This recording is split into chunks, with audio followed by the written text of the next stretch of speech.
बीते एक माह पूर्व खुर्सीपार शहीद वीर नारायण सिंह नगर में ये महिला निवास रमा बंजारे जी का मकान तेज हवा और पानी आंधी की वजह से पूरी तरह से ढह गया था। क्योंकि ये श्रमिक बाहुल एरिया और यहाँ पे पूरे श्रमिक परिवार निवास रहता है। क्योंकि यहाँ हम आपको बताना चाहते हैं कि ये बेवा है, रमा जी हैं, इसकी वजह से काफ़ी बुरी परिस्थिति में इन्हें अपने परिवार का भरण पोषण करना पड़ता है। क्योंकि मकान ढहने के बाद इनके समक्ष रहने की समस्या खड़ी हो गई, सबसे जो मूल समस्या रही। तो इसकी जानकारी शहर के कुछ समाज सेवी संस्थाओं के लोगों को मिली। इसके पश्चात इन समाज सेवी संस्थाओं के जो सदस्यों द्वारा, पदाधिकारियों द्वारा शहर के जागरूक नागरिकों से, समाज सेवियों से इनका मकान के पुनः निर्माण करने की अपील की गई, जिसका काफी व्यापक असर देखने को मिला। तो यह पूरी घटना कब हुई थी और उस घटना के बाद इन्हें किस तरह से परेशान होना पड़ा और उस दौरान घटना के उपरांत रमा जी का परिचय समाज सेवी संस्थाओं के किसके जरिए हुआ, इन सब बातों का जवाब देने के लिए हमारे साथ मौजूद है रमा जी। आइए हम इन्हीं से जानने की कोशिश करते हैं।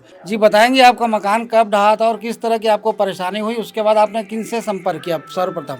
7 सितंबर को दीवार गिरा था मेरा।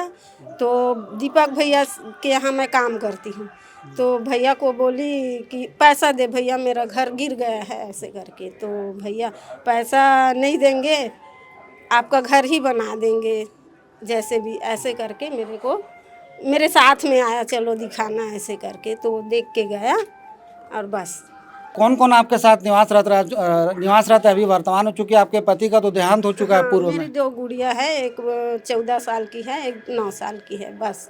तो उसी घर में बना खा रहे थे, फिर सास के यहाँ आके अपना गुजारा कर रहे हैं अभी। ये मकान ढहा कैसे था आपका, गिरा कैसे था? पानी की वजह से ही गिरा था, पीछे नल्ली है, भीग गया था एकदम। बहुत साल का पुराना मकान है, तो उसी वजह से गिरा, पानी की वजह से गिरा। मकान गिरने के उपरांत आपने स्थानीय पार्षद या किसी और समाज सेवी या जनप्रतिनिधि, स्थानीय विधायक, किसी से तक आपने सूचना पहुंचाई थी? पहला गई थी तहसीलदार, तो मेरे को भगा दिए, लिए नहीं फॉर्म आवेदन देने गई थी। तो तहसील ऑफिस से इन्हें बैरंग लौटा दिया गया कि आप जाइए कहीं और जाकर के प्रयास करिए। आइए हम दीपक जी से जानने की कोशिश करते हैं, चूंकि दीपक जी क्या रमा जी कार्यरत हैं। तो जी दीपक जी, आपको किस तरह से घटना की जानकारी हुई? जैसे कि रमा जी का कहना है कि आपके पास इनके द्वारा सूचना दी गई, तो किस तरह से आपने पहल की गई, चूँकि मकान का आज भूमि पूजन हो चुका है? मैं कई वर्षों से इन्हें जानता हूँ। तो ये मुझे बताया कि भैया मेरा घर गिर चुका है, मुझे कुछ पैसा दे दीजिए ताकि मैं बना दूँगी। तो मैं बोला चलिए मैं देखता हूँ आपका घर।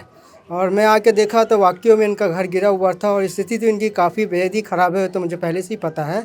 तो मैं अपने समाज सेवी और अपने भैया लोग और अपने दीदी लोग से संपर्क किया। मैं बताया कि दीदी इनका घर गिरा हुआ है और इनकी स्थिति काफ़ी ख़राब है और इन्होंने कई जनप्रति और कलेक्टर ऑफिस में आवेदन दिया हुआ है, वहाँ से इनको सहारा नहीं मिल रहा है। तो फिर दीदी और माधव भैया, जेडी खान, सीनू सर, प्रजा सेवा समिति के और सभी भैया लोग मिले और मिल के बोले नहीं इनका घर बनवाना है।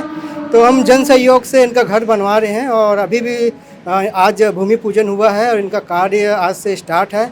अभी भी लोगों से यही अपील करते हैं कि ज़्यादा से ज़्यादा लोग इनसे जुड़िए और इनका घर बनाने में हमारी और इनकी मदद कीजिए। क्योंकि आज जैसा कि भूमि पूजन हुआ है, हमारे द्वारा देखा गया कि मकान निर्माण से संबंधित कुछ मटेरियल भी यहाँ पे पड़े हुए, तो आपके द्वारा किस तरह से पहल की गई कि लोग स्वयं इससे जुड़ते गए, एक अच्छी पहल से, और इनका मकान चूँकि अब भूमि पूजन के उपरांत शुरू होने वाला है? हमने डायरेक्ट इनका अकाउंट नंबर और जिनका घर गिरा हुआ है और इन्हीं का बारकोड नंबर दिए हैं और लोगों को अपील किए हैं।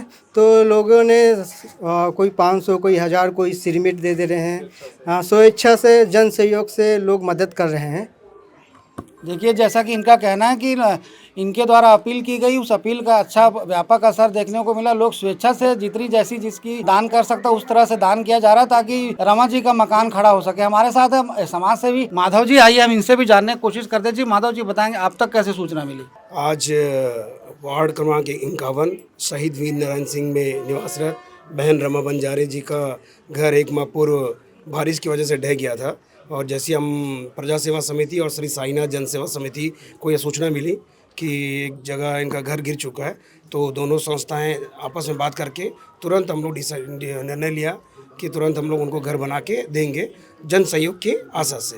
तो हम लोग एक मुहिम चलाए इनको घर दिलाने के लिए। तो हम लोग सोशल मीडिया में इनका उपयोग किए और आज लगभग आधा राशि हमें प्राप्त हो चुका है और अभी हम आधा राशि की आवश्यकता है। और आज अभी आप सबके समक्ष भूमि पूजन कार्यक्रम संपन्न हुआ है।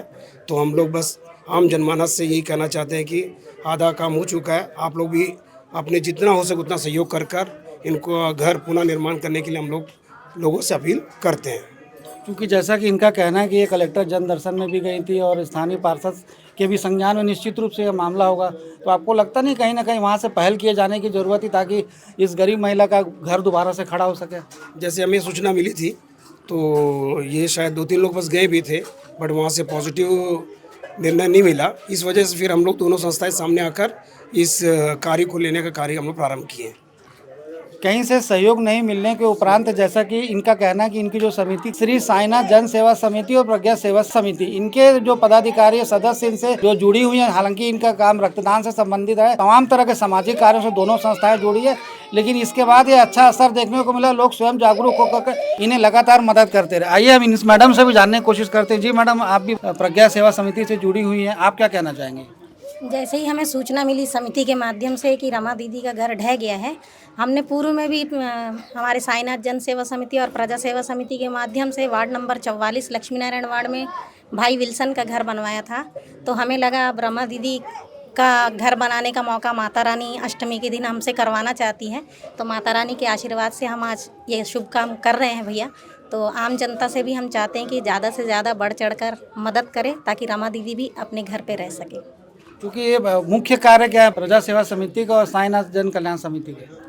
हम जन जागरूकता का काम मुख्य रूप से करते हैं सर, जैसे कि ब्लड डोनेट करना और पढ़े लिखे बच्चों को उनके शिक्षा के माध्यम से आगे बढ़ाना, महिलाओं को जागरूक करना, इन विषयों पर हम काम करते हैं।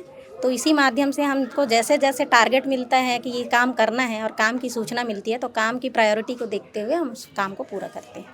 काम की प्राथमिकता को देखते हुए इनका कहना है कि उस काम को पूरा करने का प्रयास किया जाता है, उसका यह परिणाम देखने को मिल रहा है। आज अष्टमी के दिन इनका रमा जी के मकान का भूमि पूजन हुआ है और निश्चित रूप से मटेरियल को कुछ मटेरियल रखे भी और कुछ मटेरियल आ भी रहे, तो निश्चित रूप से आजकल में ही इनका मकान का निर्माण शुरू हो जाएगा। हमको प्रजा सेवा समिति के दीपक के माध्यम से हमको ये सूचना मिली कि रमा देवी का घर जो बारिश में ढह गया, तो हम लोग तुरंत एक समिति की बैठक बुलाए और साई जननाथ सेवा समिति से संपर्क किए और हम लोग आपस में मिलकर इनके घर का निरीक्षण किए और इनको पता लगाने के बाद इनके घर की स्थिति और आसपास सभी जगह से पता लगाए कि इनकी स्थिति किस प्रकार की है।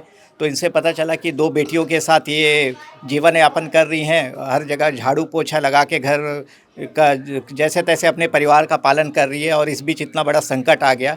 तो इसी को देखते हुए हमने ये निर्णय लिया आपस में 2 संयुक्त अभियान एक चलाया जाए ताकि लोगों से जो भी हो सके इनको हम लोग को सामग्री मिल जाए तो हम लोग इस घर को निर्माण कर दें। क्योंकि इससे पूर्व भी हमने विल्सन एक किडनी पेशेंट था, उनका भी घर इसी तरह का बारिश में ढह गया था, तो उसको हम लोग ने पूरा करके दिया था जन सहयोग के माध्यम से।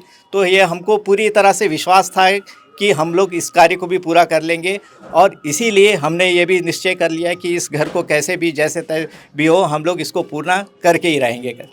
चूँकि आप लोगों द्वारा प्रयास किया गया सोशल मीडिया के माध्यम से, जिसका परिणाम यह देखने को मिला कि लोग स्वयं मदद करते चले आए। और अभी चूँकि अब क्या अपील करना चाहेंगे, चूँकि इनका काम अभी हालात को देखने के उपरांत यह लगता है कि इस पर अभी काफ़ी मटेरियल्स की ज़रूरत पड़ेगी। जी सर, अभी जैसे ही हम लोग प्रारंभिक मार्मिक अपील लोगों से किए तो हमको कुछ तत्काल कुछ सहयोग मिल गया, तो उस सहयोग से हम लोग ने इनके लिए तत्काल में ईंटा की व्यवस्था कर दिए।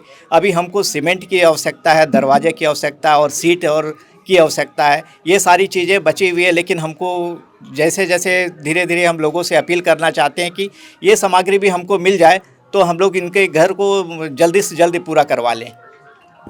क्योंकि प्रजा सेवा समिति और साईनाथ जन कल्याण समिति के माध्यम से इनका हालांकि आज भूमि पूजन हो चुका है मकान निर्माण को लेकर के, लेकिन इनका जैसा कि कहना है अभी कई सारी चीज़ें अभी जो लगने मकान निर्माण के दौरान जिनका उपयोग किया जाता है वो चीज़ें अभी यहाँ पे उपलब्ध नहीं है। तो संस्था के जरिए इनके द्वारा अपील की जा रही है फिर से एक बार शहर के समाज सेवियों से, जागरूक नागरिकों से कि आइए रमा जी के मकान बनाने में अपना भी सहयोग प्रदान कीजिए। हालांकि दोनों समितियों के माध्यम से इन्हें काफ़ी राहत मिली है और शीघ्र आजकल में ही निर्माण कार्य शुरू हो जाएगा। तो हमारी भी लोगों से अपील है कि स्थिति आर्थिक स्थिति को देखते हुए, चूंकि रमा जी द्वारा झाड़ू पोछा कर दूसरे घरों अपने परिवार का संचालन किया जाता है, जिसकी वजह से ये पूरी तरह से अक्षम हो चुकी है अपने घर का निर्माण करवाने के लिए।